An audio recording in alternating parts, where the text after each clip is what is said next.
God, this is amazing. This is the archaeological find of the century. Daniel, you got a chance to translate this yet? I think so. What's it say? Well, it doesn't say anything. Actually, it's sort of a chart, more of a map. Of? Well, I haven't been able to analyze all of it. I mean, look at it. It would take my whole life. Well, Daniel, we don't have that long. What's it a map of?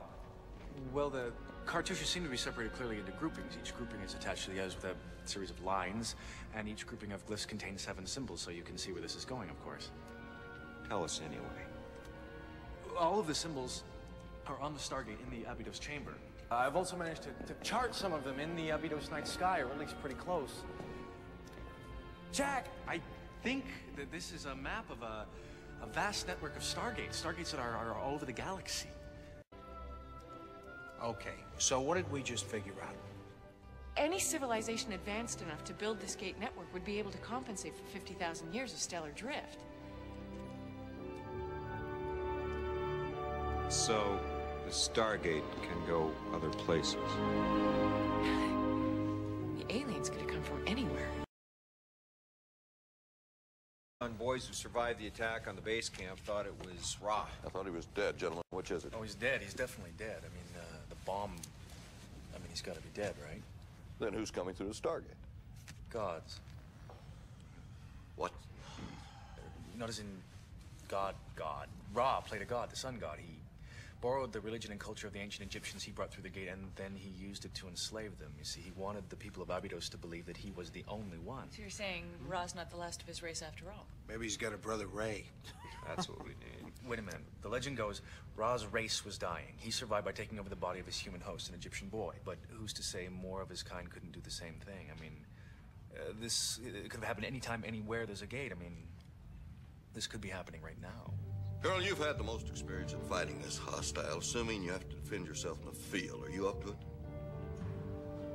We beat him once. I'll take that as a maybe. Captain Carter, you're confident that the Stargate will take us where we want to go with this new information? Well, they're feeding the revised coordinates into the targeting computer right now. It'll take time to calculate, but it should spit out 2 or 3 destinations a month. People, let's not fool ourselves here. This thing is both vast and dangerous, and we are so far over our heads we can barely see daylight. We would all be much better off if the Stargate had been left in the ground.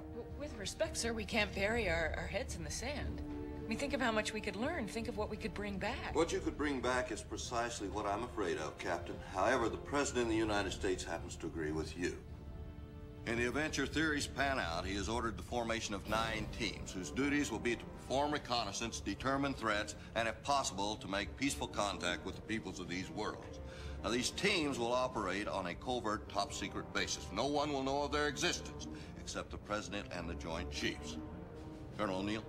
Sir? Your team will be designated SG-1.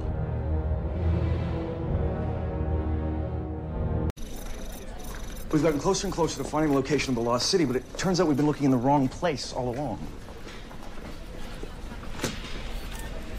Now, we thought we had a Stargate address. 6 symbols representing coordinates in space that determine the location of the planet the ancients went to after they left Antarctica. Now, recently, we determined a 7th symbol. The point of origin, Earth. That's not it. Then your address must be incorrect. Not incorrect. Incomplete. What are you saying, Dr. Jackson? It's an 8-symbol address. What we're looking for may be further away than we ever imagined, but it's not out of reach. Atlantis. Atlantis. I think we can go there.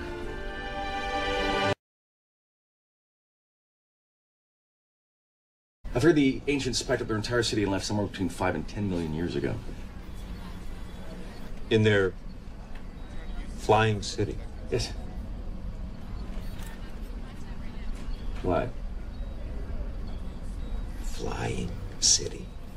Well, keeping in mind this is the race that built the Stargates. They did everything big. Well, I'm convinced. Have fun. It's a little more complicated than that. We need the ZPM to power the gate. What? ZPM. He's Canadian. I'm sorry. Oh, 0-point module, General. The answer's no. Jack, you know that getting to another galaxy requires an enormous amount of power. Yes, I do. Find another way. There's no other way. You think there are more of these Z things in Atlantis? Yes, and who knows what else we could find. This isn't just some other civilization we're talking about. These are the gate builders. The potential wealth of knowledge and technology, it outweighs anything we've come across since we stepped through the Stargate. Well, with the amount of power you'll need to make this trek, odds are it'll be one way. Yes, we know. But the benefit to humanity is far greater than the risk, General. And it is a risk that every one of my expedition members is willing to take.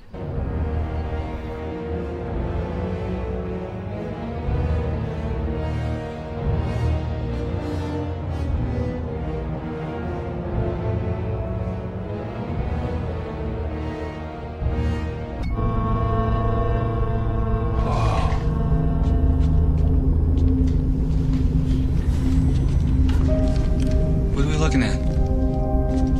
It's a star map. That's the Milky Way. I believe it's a visual log of the ship's journey.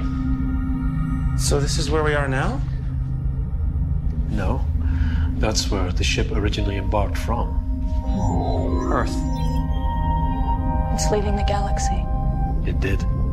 Long ago. That was Pegasus. So those points are more stars? No, they're galaxies.